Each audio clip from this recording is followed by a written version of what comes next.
Hi guys, welcome back to the Anime Malta Universe. My name is Biggie. Today we're reacting to Mr. Tomo 2304. So this is my go-to guy when it comes to Bleach content. You know, after like I finished the entirety of Bleach, you know, I was thirsty for more content, dude, because the Bleach anime went so long without any content. So this is where I sought to see what happens in the 1,000-year Blood War arc, and apparently there's been like a Hell arc as well, you know. So I see here he's got a video titled Shinji Deserved Better, of which I agree with.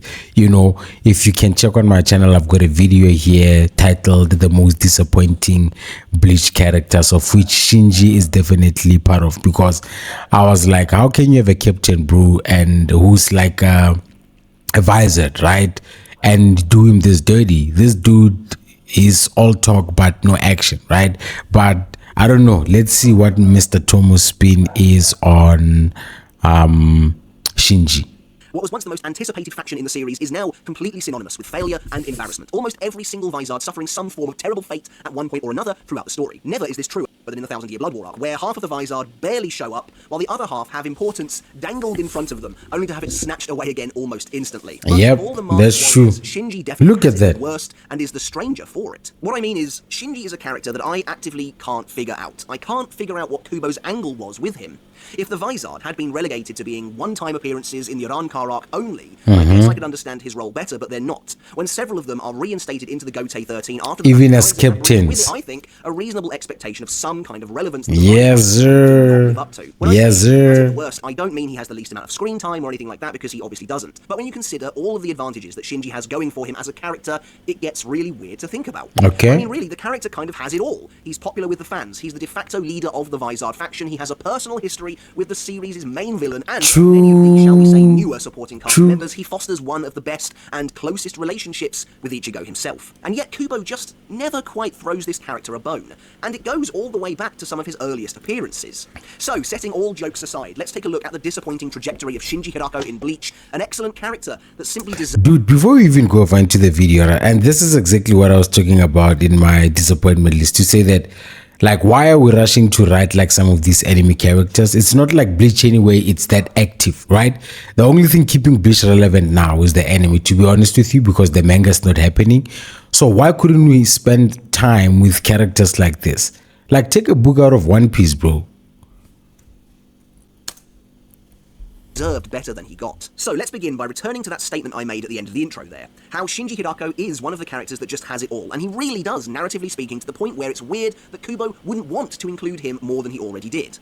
As the leader of the Visard, Shinji is the most heavily involved member of the Masked Ones in the Urankar arc, actively interacting with Ichigo and his friends on numerous occasions, and of course ultimately leading Ichigo's training in the end, and helping him control his inner hollow, the main source of Ichigo's anxiety and depression in the early days of the arc. So I mean, things start off pretty good for Shinji. He is a major driver of the plot moving forwards. While the majority of the Visard occupy supporting roles, Shinji and Hiyori are clearly pushed to the forefront of the cast, with Shinji being revealed to be Aizen's former captain during the Turn Back the Pendulum arc, with Hiyori being Kisuke's vice-captain. Two key positions of involvement with major characters in Bleach that intimately tie them both to the events that unfold that night 100 years ago. Then there's Shinji's relationship with Ichigo. Since working with Ichigo to help him control his hollow, Shinji and by extension the Visards have come to see themselves as Ichigo's personal allies in a world where they currently otherwise have none. Some of Shinji and Ichigo's most important interactions don't come until fucking dog here, in the bro. Lost Agent arc, when the Gotei 13 has perhaps never felt more distance from Ichigo. I don't want to say negative things, but like I hate this dog. Ichigo on a personal, human level. In this scene, which I do think works really well, Kubo wisely contrasts Shinji. I need to chill in the open up the sliding door at the top, open up curtains. This fucking dog is barking at us.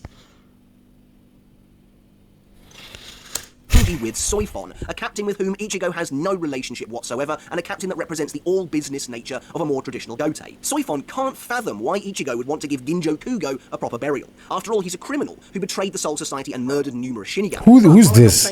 Is it that guy who had like two bankais or something? This moment. Shinji understands him better than Soifon ever could. Ginjo's biggest crime in Ichigo's eyes on a personal level was messing with his friends and family, and Shinji wonders if Ichigo can ever really forgive that. This is the key to Shinji's success, or it should have been anyway. Shinji is Ichigo's only real friend among the captains. Sure, characters like Byakuya, Hitsugaya, and Kenpachi have a lot of respect for Ichigo and treat him as a member of the Gotei 13, which is a lot for a human. But Shinji is Ichigo's confidant, his go-to among the upper ranks, even if he doesn't really know it. We see this again in the early days of the Thousand Year Blood War arc. Who is it that comes to Ichigo with news of Renji and Rukia's surgeries? Who helps him see his own value in the Gotei 13's greatest moment of despair? That even if Ichigo lost without him, Yhwach Bark would have continued to rampage over the Seirei. It's Shinji. He's the one we see discussing Ichigo's current feelings and mental state with Rukia, and this is the role Shinji should have continued to embody wholeheartedly throughout. Honestly, with all of this combined, as far as I'm concerned, Shinji is another Byakuya, Hitsugaya, or Kenpachi in terms of importance among the captaincy, but he certainly wasn't treated that way. I feel it would have been perfect for him to face off against Gerard with the other three at the end. He deserved that, even if his Bankai couldn't rightly be shown there. Instead, he's inexplicably knocked out once again, and it's here we may as well look at his treatment throughout Bleach. So, oh my god, bro, I hope this doesn't happen again in the palace. He's the source of much of the mystery in the early days of the arc and plays a really awesome role, where for a while you're uncertain as to whether or not he can be trusted. It's quite similar to Ginjo in that sense, though I'd argue Shinji's position is overall less ambiguous on the surface, but maybe that's because I'm looking at it retroactively with all the facts laid there. Shinji became one of Kubo's coolest characters, a smooth-talking, sharp-dressing badass with a penchant for fusing humour with gravitas. Shinji acts as our introduction to the world of holification, which itself was mystifying and very exciting, and the many benefits it can bring when adequately controlled. As we see, he dominates the one-armed Grimjo in an early fight, even going so far as to use a Sero to defeat the Espada. This was a huge deal back in the day, and a really tantalizing insight into what maybe Ichigo would be capable of one day. Such mastery over his hollow powers, combined with the abilities of a veteran Shinigami, made Shinji such a tantalizing proposition to read. The Visard were officially the most exciting new thing on the block, and people couldn't wait to see more. By the time the Turn Back the Pendulum arc arrived, everything was lined up perfectly to deepen Shinji's character even further. It was clear from the beginning that there was more to this man than met the eye, and Kubo... Damn. This dude even makes like a worst case of how much the Visors are a travesty, bro. I mean, when you combine it with the fact that this dude is a Bankai, he's a Visor, technically they should be at last up some of these captains, to be honest with you. But the way they wrote most of them... did a good job of keeping people hooked where the Visard were concerned. Even if they disappeared for the entirety of the Waco Mundo arc, they were about to come back in a big way before the final battle. By ingratiating the Visard into the Gotei 13 of 100 years ago, Shinji and the others quickly find themselves effortlessly intermingled with the lore of the series, becoming deeper and richer characters for it. Turn Back the Pendulum remains one of the best pieces of writing that Kubo has ever done, and a big part of that is establishing the tragedy of the Visard, because they are ultimately tragic characters, and Shinji finds himself at the epicenter of that. For all his jazz music, face-pulling, and hijinks, there's a darkness beneath the surface. Making Shinji the captain of the 5th Division immediately makes him one of the most important figures of the conflict with Aizen. There's a personal history there like virtually no one else has. And it's kind of fascinating. Aizen does feel so far above almost every other character. He is godlike in that sense, but with Shinji, it's personal, and that makes Aizen also feel more human. That moment where Aizen says when he faces Shinji, he'll use his sword because Shinji is special in that way. He won't do that for most characters. That is the opening up of Aizen to something we've never really seen before. To be totally honest, there aren't many characters or factions in Bleach that are afforded such a complete and well-written backstory as the Visard, and it really is very effective. Now, with a reason to fight, the Visard join the battle against Aizen at the fake Karakura, where Shinji quickly announces his loyalty to Ichigo. Admittedly, I'm not sure where this fierce loyalty comes from. I assume it's the simple fact that Ichigo is a Visard as well. Maybe true. They can empathize, sympathize with him. Shinji's character. After the Visard come to save the day, he's established as the head of this new third faction getting involved in the war, talking with Yamamoto and leading the Visard into battle. That personal connection with Aizen rears its head very quickly as Shinji is able to confront him directly, not once, but twice over the war itself. A special privilege afforded to him, especially when so many people here are out for Aizen's blood. However, here we can already see some odd cracks starting to form in the way Kubo chooses to use and portray Shinji, specifically where battles and fights are concerned. While a lot of the Visard are given the chance to join in the battles against the Espada in some way or another, virtually everything Shinji does here occurs off-screen.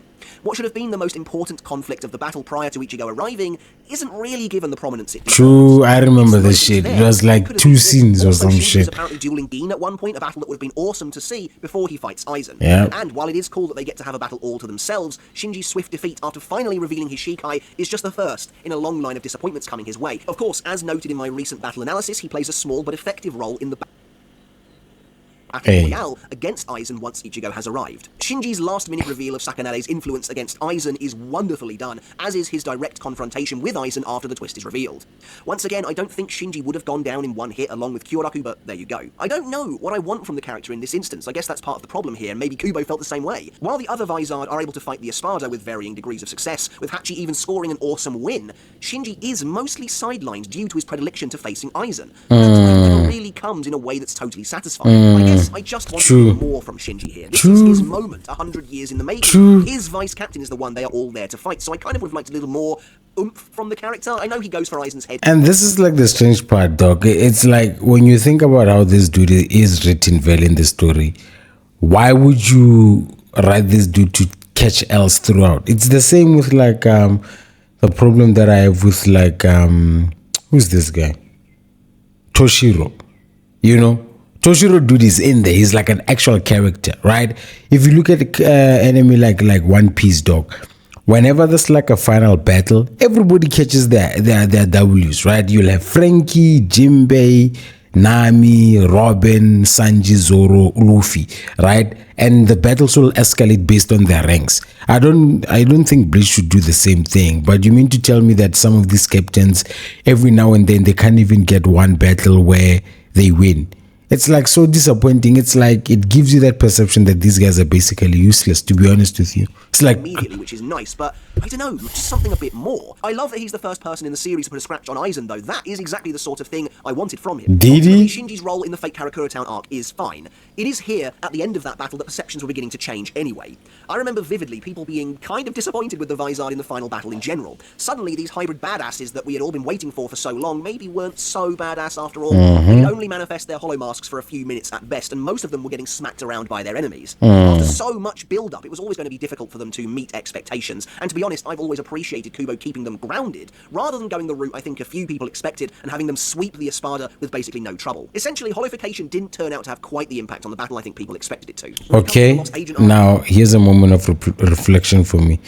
These holification masks, I actually forgot that these guys get them temporarily. Doesn't mean they get them throughout, but in this state, couldn't you also like use your Bankai and it could possibly enhance it? I've already detailed why I love Shinji's interaction with Ichigo, as brief as it is, and why I think it works really well for his character. That being said, while I appreciate Kubo wanting to keep the Visard's reinstatements a surprise, I think Shinji absolutely should have been there in Karakura Town to support Ichigo. If you want to make it a big, shocking reveal still, then just have Shinji come out separately after everyone else has already done their introductions. But the Shinigami that appeared are clearly supposed to be those with some kind of a connection to Ichigo, and Shinji fits that bill better than most, certainly more than Hitsugaya. And then, well, we get to the 1,000-year Blood War arc, and we've talked about this before. And really, when I say that Shinji deserved better, this is the arc I'm talking about specifically. I don't know what happened here. It feels like Kubo is hugely conflicted with this character, and I'll do my best to pick apart why that might be. Let there be no mistake, there is a big distinction between how Kubo treats Shinji and how he treats Rose and Kensei in this arc. Okay. While all three are newly reinstated captains, we're given very little face time with Rose and Kensei in comparison, and there seems to which be is also trash. No expectation of them whatsoever. While they are very cool characters in their own right, I've gone on record saying I'm a big fan of Rose. Compared with most captains, they are so clearly seen as fodder by Kubo to be used to help others in the spotlight, others that have simply been around in the story for longer. It's like there is no expectation for them to be given a chance to shine themselves to win at all, which is lunacy when you consider how many Sternritter there were. With Shinji, it kind of feels like... There we go. Yep, enough opponents. Yep. Opposite. It feels like Kubo wanted to give Shinji a big moment and simply couldn't find the right time. Shinji actually appears in the 1,000-Year Blood War arc quite a lot compared to most captains. Despite him getting beaten up almost all the time, he appears consistently to stronghold with everyone else and traveling to the royal palace. Yeah. It's because Kubo can't find the right He does time. get beaten up all the Instead, time. Shinji gets dunked on in nearly every scene he's in. After briefly messing with Bambietta's head, she instantly defeats him the moment she activates her Volscian dish. Yeah. Later, Shinji is outmatched by Basby's Burner Finger 3, and while Shinji does supposedly get a triumphant moment where he saves everyone there using Sakanade, you better believe it happens off-screen. Hell, in the anime... Oh my god, bro, are you kidding me? Immediately upon the battle beginning, which is probably the most egregious one of all. The reason I say that is because Kubo has Shinji taking up the role I would expect him to have at this point in the story. He's a Yo, dog, I actually wish they could see like this video before like they finish wrapping up like the 1,000-Year Blood War arc, because they have been known to include like additional scenes, right? Because some of these things are just crazy, bro. But in any case, even if they try to like save some of these characters in the anime, man, to be honest with you, like it's too late. Bleach just needs to learn some of these things, and that's why like Bleach will never be like a top enemy. You know, Bleach is like the J. Cole of now the big three. You know, you've got Naruto, One Piece, Bleach. Bleach is definitely yeah. Bleach is definitely like the J. Cole, bro. And then K. Dot obviously is your Naruto, and Drake would be One Piece. That's how I see it anyway. Senior captain, and once Kyoraku leaves to face Lille in Varvelt, Shinji actually takes command of the unit, even over captains like Byakuya who follow his lead, espousing rhetoric regarding the head captains of old. But then he's just instantly defeated for no reason at all, and it makes you wonder what the point of any of it was. Despite the fact that Gerard seems to crush the area where both Hinamori and Shinji are, Hinamori is pretty much no worse for wear, and Shinji is just... So this is a spoiler for me. We know that Hinamori is unusually durable, as seen in the battle. But I was wrong. Come on, Shinji really deserved one last moment to shine. Basically, it just feels like Kubo has something against giving Shinji a proper battle. He's really weirdly unique in that way. Even in the Arankar arc, his fight against Grimmjow is a short one-sided domination. That's then followed by an off-screen battle with Gin before his duel with Aizen, which, while evocative, is... And you know what? Something that I actually wonder is like these anime characters, right? Like Oda has proven himself. Oda, I know he knows what the hell he's doing with his characters. But with some of these animes, when you see stuff, people like Shinji written, you ask yourself if the writer actually does take like a moment back and think about these characters individually and how they interact, or how we would perceive them, right? Because it's like some of these dudes are just thrown in there, man, for the purpose of it. Is also over too soon. Maybe Kubo thinks that Sakanade doesn't lend itself well to a proper fight? It's hard to say, but I would personally disagree with that if that was the case. And so, Shinji finds himself in this really weird liminal spot among the cast by the end of the series. Kubo, I think, clearly sees him, views him as a key character, as a major captain as he should, but while Shinji is there, he's just not doing anything. Shinji using Bankai in the 1000-Year Blood War anime feels like an admission that more should have been done with his character overall. And of course, speaking of his Bankai, he does get some big moments to shine in the supplementary light novels Can't Fear Your Own World, but talking specifically of the source material, it felt like they were trying to patch over a mistake of sorts. In general, the Visards fell from grace pretty hard, and as I mentioned at the top of the video, there's a sense they are bad by the 1000-Year Blood War arc. But I'd counter that by saying that by making some of them captains, you're giving them relevance regardless, and they deserved to be treated like the rest of the Gotei 13, even if they weren't around for the Soul Society arc. To dive a little deeper into what happened to the Visards as a collective, at the end of the day, I understand how the narrative cadence of Bleach works. Character groups get cycled in and out as we move from arc to arc, and the Visards technically had their time in the sun already in the Ankar arc. By the time we reach the 1000-Year Blood War arc, they've been relegated to background characters for the most part, as sad as that might be, because there's simply no room for them amidst the enormous clash between the Gotei 13 and the Vandenreich, the fan-favourite protagonists of the entire series, and the new group, the new villains who will understandably take up more of the precious panel time. Really, the same thing happened to the Visards that happened to the Arankar and to the Fullbringers. The only difference is virtually all of the Arankar were killed, but those that weren't, Nell, Grimmjow, etc., only made very fleeting appearances. And the same goes for Fullbringers like Ginjo and Tsukishima, who definitely deserved more in the 1000-Year Blood War arc. Plus, circling back to Shinji specifically, with Aizen gone at the end of the Arankar arc, Shinji's emotional core has kind of gone with him. Now he's just another captain, albeit one with close personal ties to Ichigo, which I think should have been his bargaining chip for a bigger and better role. When Shinji didn't voice any protests or anything at all about Aizen's release from prison, it felt clear to me on some level that Kubo was done with that dynamic. It's actually kind of funny listing off those marginalised groups in the world of Bleach, the Arankar, the Fullbringers, characters like that, the Visards. It does kind of feel like in some ways that Can't Fear Your Own World was written to cater to those groups. The final question to ask is simply, why? Why did Shinji get such bad treatment in the final arc and such weird treatment even early on, especially when it came to fights, when you consider how much he had going for him? I feel like we've answered it in pieces throughout.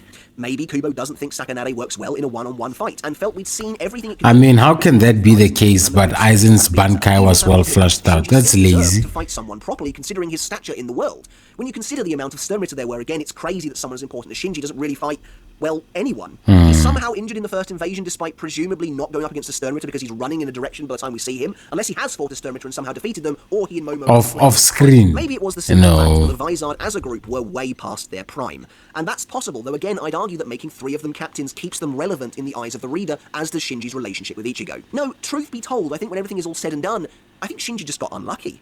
And don't get me wrong, there were more than a... Man. It's just very conspicuous to me that Shinji has a lot of panel time in the arc, but he does very little with it. Man. That Kubo wanted to do something with him, but couldn't find... Y'all need to stop copying please for these writers, bro. Y'all need to stop copying please for these writers. These writers are just like everybody else. They mess up.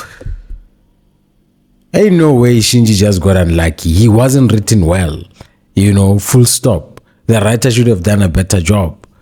Can we say that?